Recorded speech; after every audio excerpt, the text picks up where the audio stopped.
evening, everybody. Travis Bowlin here, and I was rocking out on the Chris McKinney Funguy Mojo guitar. Just try a little cool, different angle this time.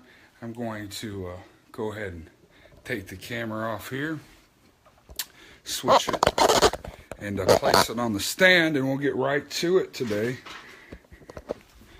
Last couple weeks, I've been doing a video series featuring instruments that have been built for me by some of my pals, and the first installment we did Rusty Taylor, and then we had Rob last week, and now we have Chris McKinney talking about this beast.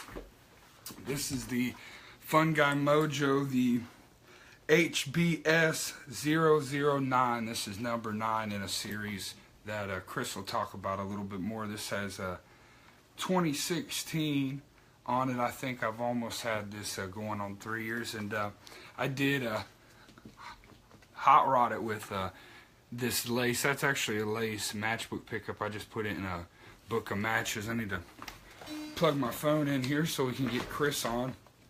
But this guitar here was one of the first kind of traditional kind of CBG, in a sense, of 4 strings that I had got. I had gotten a guitar that was like a 6-string weird thing, Cigar Box guitar, but this had a lipstick pickup in it one time, and you heard a little bit what it sounds like. I've got that pretty well wide open. I'll just play a little bit more.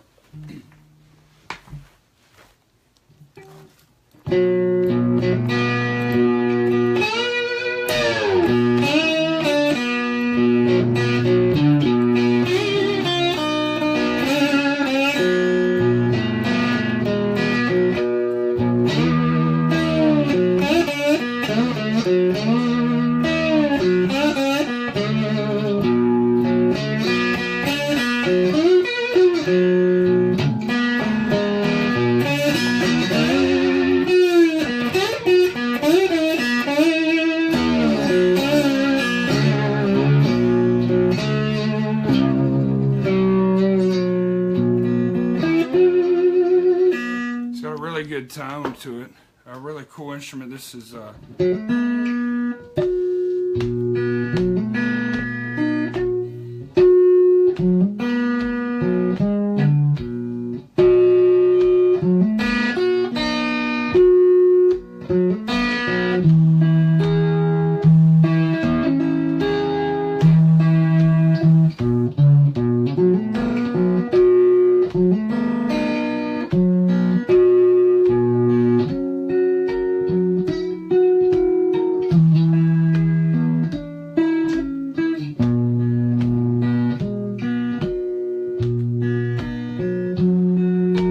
so that's a little bit of Chris's guitar in action, but we now do that rigorous process where we try to bring Chris on board. I know he's tuning in, so let me do an invite here, and we'll see if we can get Chris on board. He'll accept it.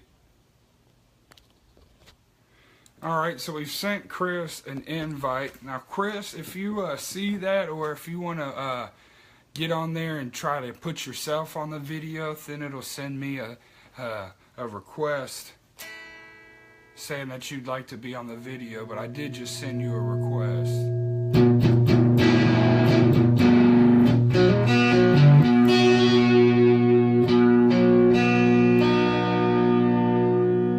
Oh, cool, he's ready to roll. We're going to pull Chris on right now. Funguy Mojo. Come on, boy. And right now, make sure we got the volume turned up. It says adding. See, we've got several people on. Some people have said, hey. Slowly adding them. This is a great feature that Facebook has added, but I've noticed that sometimes it can take a minute. And as you noticed last week, Rob actually got kicked off one time. I don't know if it was on his end or mine, but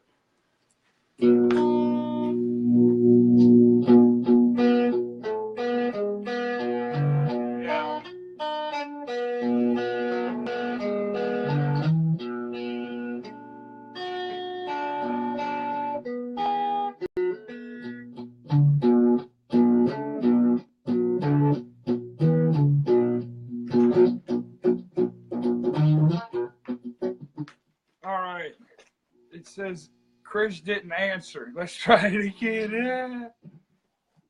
Chris, we're trying here, buddy. See Tom's on and Tony. It says adding. Let's see what's going on here. This is it would be my luck that something chaotic would go wrong. Chris, if you can see me, it says adding on my screen here. I don't know what it's saying on your end.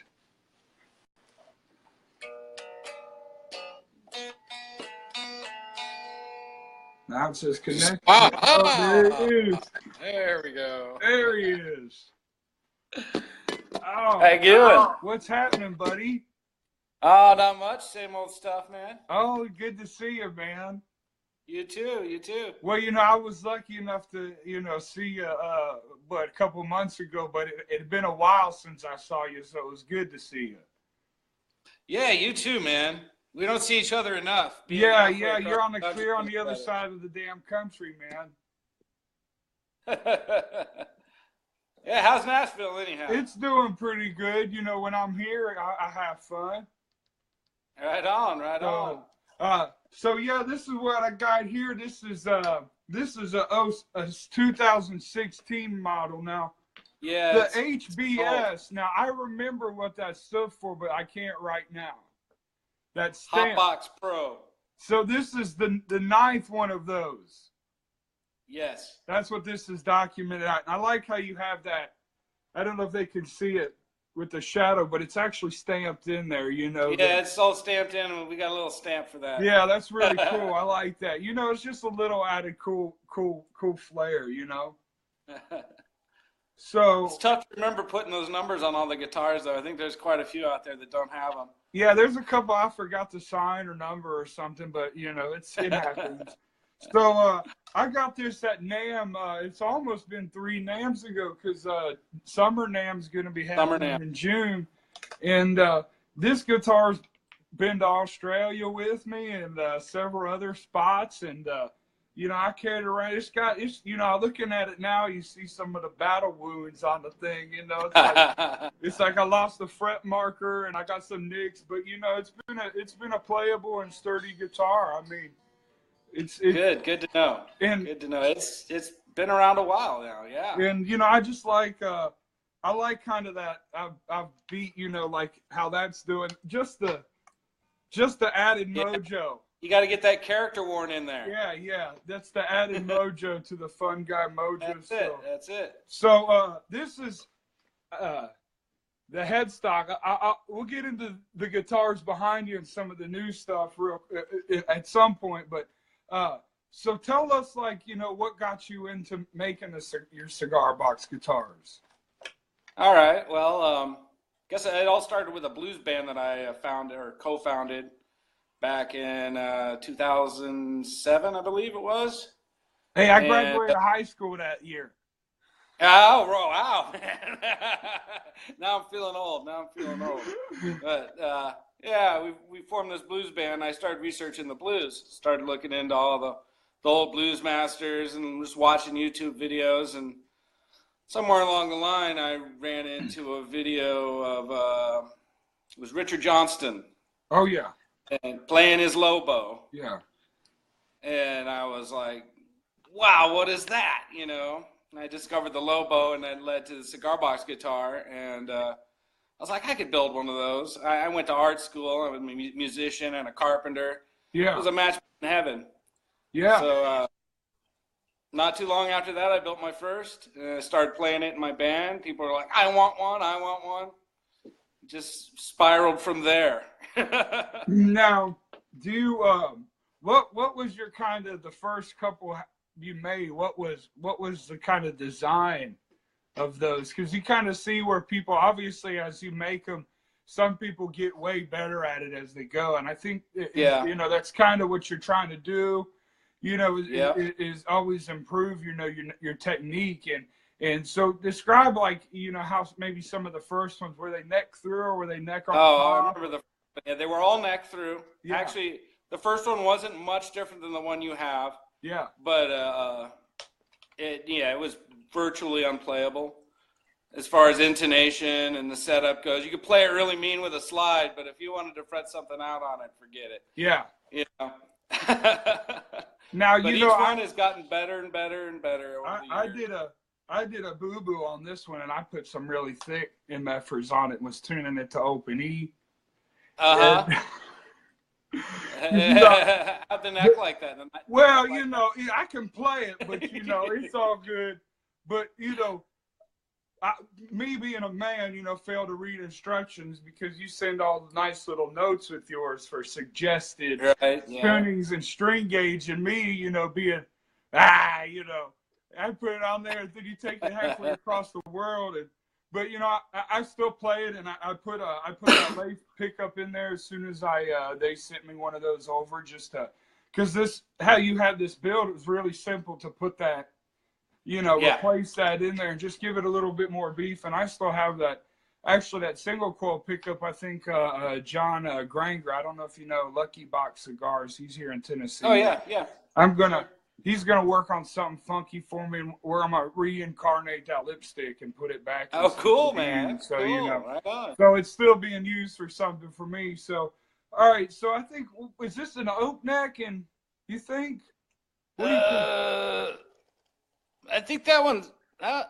It's not maple. No, it might be oak.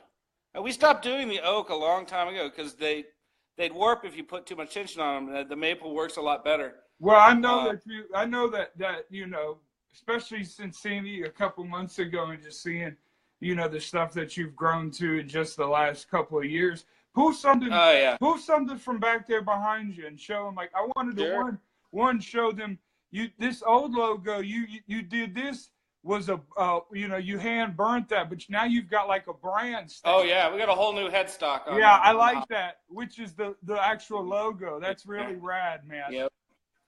Yeah. Yeah, we got this really cool little laser burner.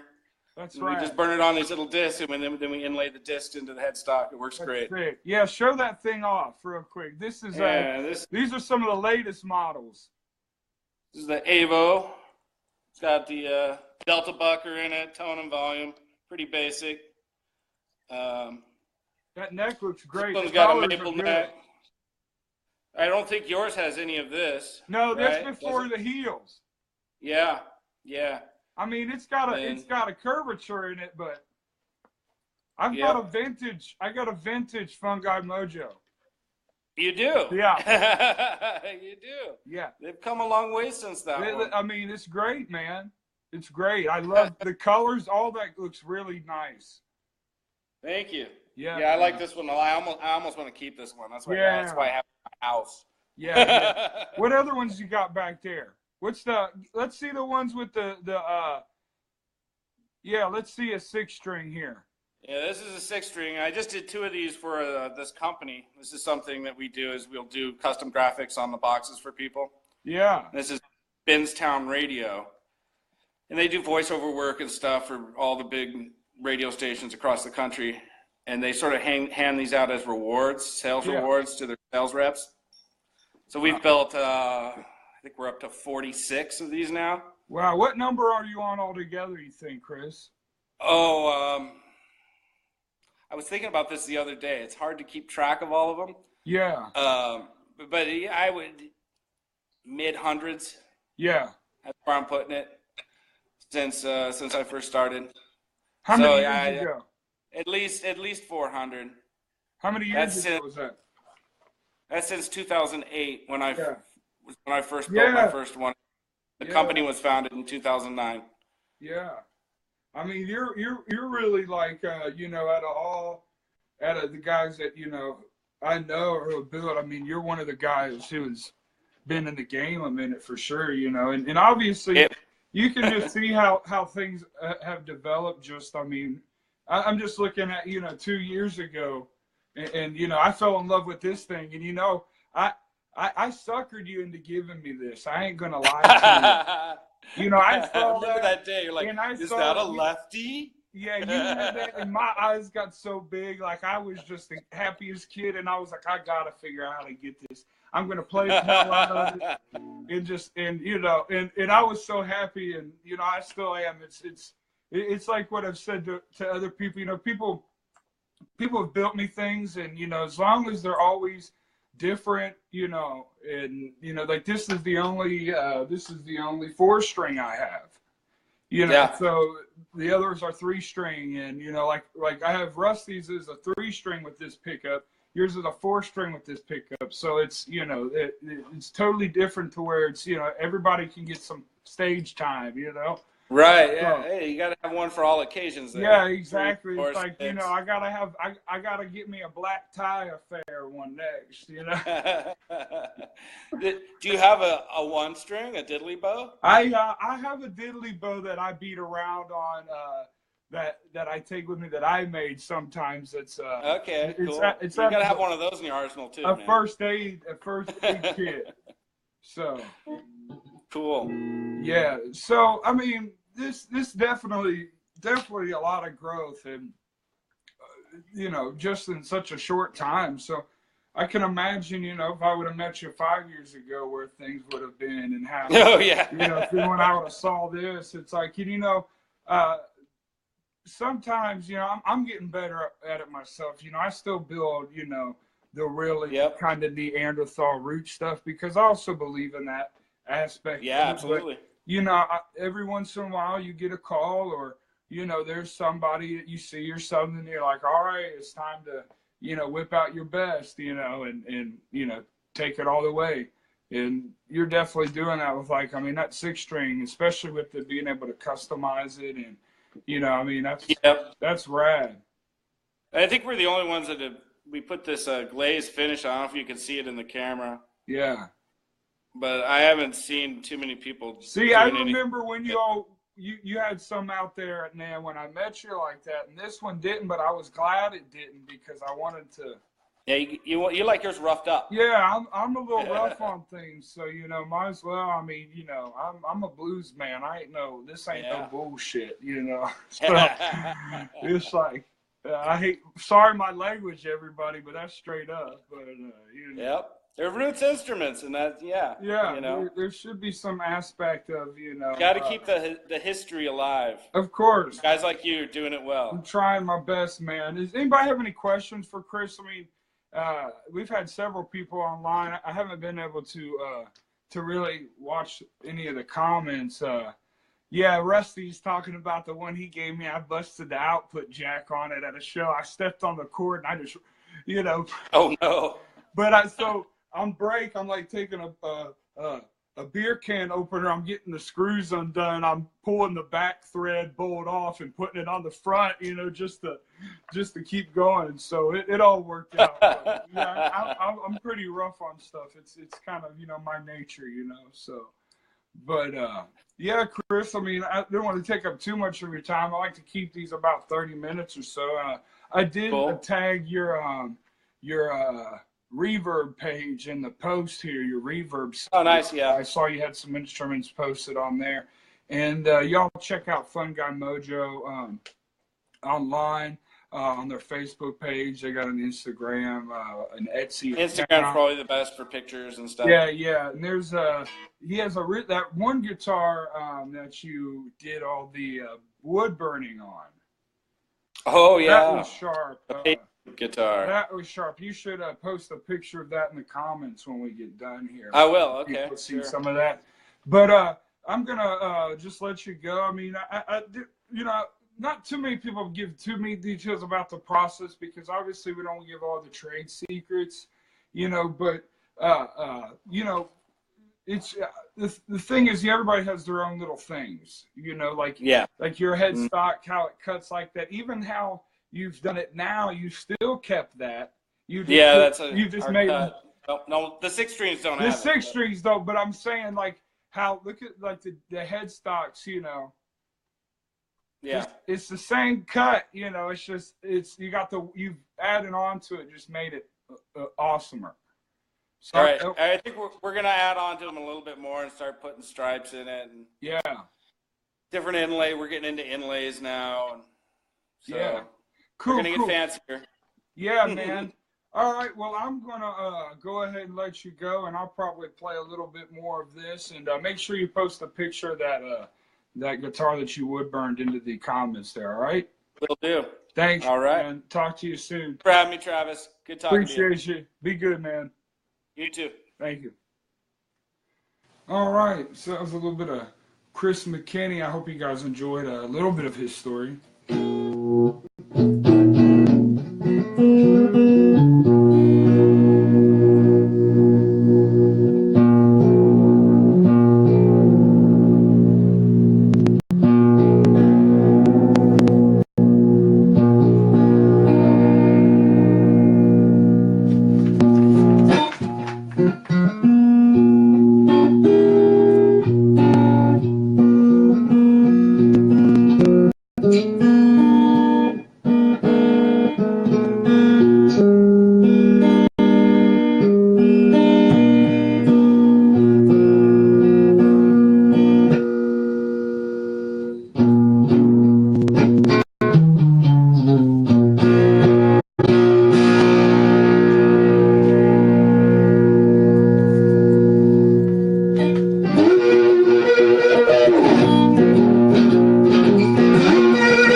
I encourage y'all to make sure you check out Chris McKinney on Facebook, Instagram. Check out travisbowlin.com. I had something else on my mind earlier to tell you that was massively important, but I cannot remember, so I'll just have to share that for another day. Make sure when you install this Lace Matchbook Pickup that you use the proper double-sided tape. When assembling it, use that kind of sticky sponge kind. I use just some other, not as good as that. So that's one thing I had noticed on my installment, that I used the wrong double-sided tape. And I appreciate y'all so much, and y'all have a good rest of your evening. And we'll see you next time. Right now, I've talked about every guitar other than Rob's, but the new one from Rob, but we talked to Rob last week. And we should be getting a guitar from Adam Baum Guitars to talk about, as well as Chuck. I always pronounce Chuck's last name, I've got to always think of it. Barringer. Sorry, Chuck. It's one of a tongue twister for me. And we're getting a new guitar from him that I saw a few pictures of with a beautiful radiused fretboard. So I'm anxious to see what kind of beauty's coming out of Hendersonville. And y'all stay tuned for the next episode of this.